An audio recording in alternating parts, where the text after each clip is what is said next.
Olá meus amigos, sejam todos muito bem-vindos ao canal Politizando. Eu sou o William Jacob e trago nesse vídeo muitos números para a presidência da República Nacional. Nós temos pesquisas que foram feitas apenas em alguns estados. Eu vou trazer aqui Minas Gerais, São Paulo, Rio de Janeiro, Rio Grande do Sul. E como temos segundo turno em São Paulo e Rio Grande do Sul, vou trazer os números para o governo desses estados. E algumas reflexões, mais antes eu quero pedir a sua ajuda. Se você chegou, não está inscrito e puder, se inscreva. Quando eu parei para gravar esse vídeo, a gente estava quase chegando em 91 mil inscritos.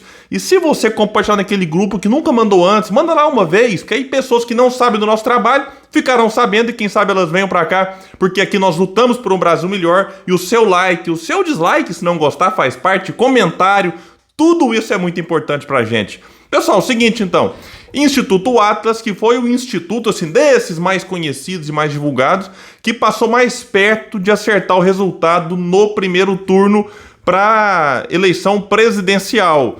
Eu vou trazer aqui então, começar com o levantamento nacional, que ouviu 7.500 pessoas, uma amostragem alta, entre os dias 21 e 25 de outubro. Então a margem de erro de 1 ponto, para mais ou para menos. Vejam que até a margem de erro aqui é bem menor do que outros institutos, que alguns na casa de 3 pontos. Então começa aqui com o Lula liderando nos votos totais, 52,4, era 52, portanto ele oscilou 0,4 para cima. Boa notícia para ele. Me parece que esse episódio com Roberto Jefferson de fato respingou, né? O Bolsonaro vinha crescendo, reduzindo a vantagem, e aí depois daquilo o Lula conseguiu estancar o crescimento de Bolsonaro e agora amplia, mesmo que de um número pequeno aqui, mas numa eleição que pode ser muito apertada, isso aqui é importante. Bolsonaro tinha 46,2, oscilou para 46. Não sabe brancos e nulos, 1,6 apenas. Então a gente observa aqui que tem pouco espaço para virar votos, já que, enfim, é muito difícil você falar que alguém ia votar no Lula, mudar para o Bolsonaro ou vice-versa. Eu fico vendo assim, o Nicolas, virar voto, o pessoal da esquerda, vamos virar voto. Olha, virar voto é muito difícil. O que você vai fazer no máximo é falar com o eleitor que já estava decidido a votar nesse candidato a se sentir mobilizado para ir votar. Porque a abstenção, né, ela pode sim impactar nos números, porque a pessoa às vezes pensa, não, já ganhou, não vou votar, ou então, mas eu tenho que me deslocar, tô com preguiça, choveu, não sei o que. Então tem que manter a pessoa motivada para ela de fato ir votar, mas virar voto, francamente, eu acho nessa reta final muito difícil, e o percentual talvez muito pequeno, como a gente vê aqui, né, um cai 0,2, o outro cresce 0,4. Então, nos votos válidos, Lula aparece com 53,2, ele tinha 53, Bolsonaro 46,8, ele tinha 47. Então, 0,2 a mais para um e a menos para o outro. Então, a vantagem de Lula é de 6,4 nesse instituto. Vamos falar agora de São Paulo, que ouviu eleitores sobre a preferência deles para o governo do estado e também para a presidência entre os dias 21 e 25, né, no mesmo período ali, ouvindo então 2.500 eleitores, também 1 ponto de margem de erro.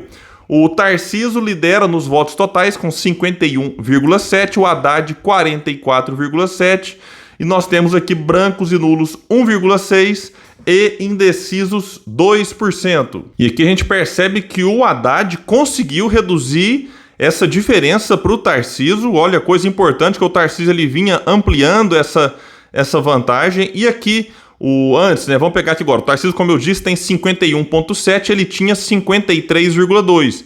E o Haddad, que agora tem 44,7, ele tinha 42,4. E nos votos válidos, quando você tira brancos e nulos, o Tarcísio tem 53,6, ele caiu 2 pontos, e o Haddad agora aparece com 46,4, ele cresceu 2 pontos. Então, uma vantagem aqui, ainda de certa forma folgada, de 7,2, só que ela era de 11,2. Então, o Haddad conseguiu encurtar essa distância aqui em 4 pontos. E olha, teve um evento importante ontem, né? Teve debate, né, nos estados, e eu não assisti, confesso para vocês. E quem assistiu, amigos meus, pessoas que são isentas, que não são grandes apoiadoras de um nem de outro, assim, me disseram que o Haddad foi bem melhor, que ele conseguiu ali vencer esse debate de ontem.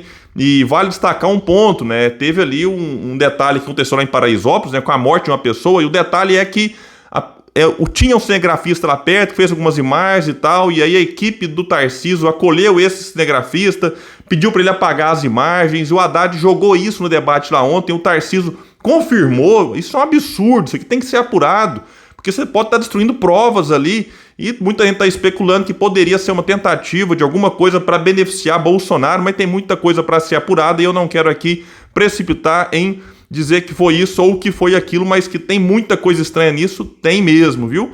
Agora, vamos pegar aqui, né, para a presidência da República, Bolsonaro lidera em São Paulo com 52,3%, e Lula aparece nos votos válidos com 47,7%. Lula cresceu 1,4% e Bolsonaro caiu 1,4%.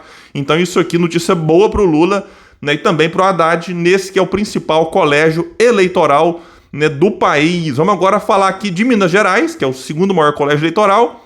Não tem segundo turno, que o Zema foi eleito no primeiro aqui contra Calil e outros candidatos.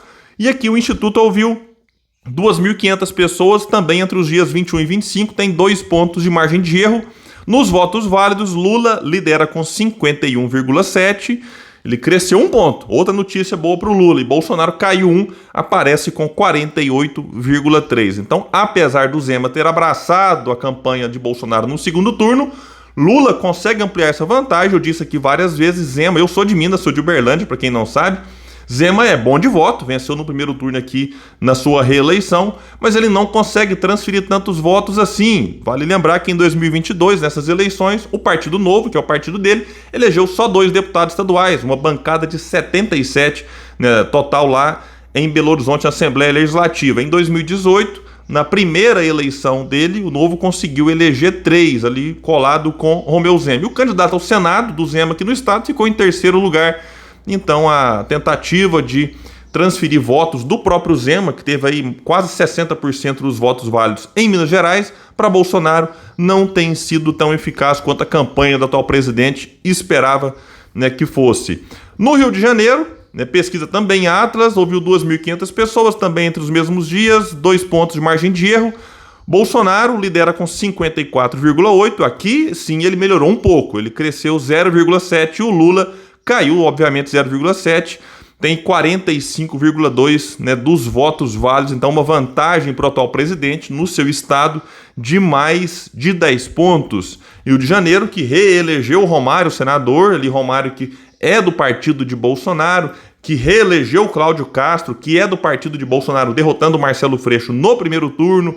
Pazuello, meu Deus do céu, foi eleito deputado federal, olha... É cada coisa, mas vai merecer uma análise depois de passar essas eleições com mais calma. Quero ver se eu chamo alguns, né, estudiosos do assunto para tentar entender. A gente sabe muito bem a força do antipetismo, muita gente nega, desconsidera, mas é aquilo que a gente tem observado nessas eleições, como também observamos em outras. No Rio Grande do Sul, que está tendo o segundo turno para o governo do estado, o Instituto ouviu 1.600 pessoas, tem uma margem de erro de 2,5 pontos, também entre os dias 21 e 25. Nos votos totais, Leite lidera com 51,1%, ele cresceu 3,8% em relação ao último levantamento desse instituto.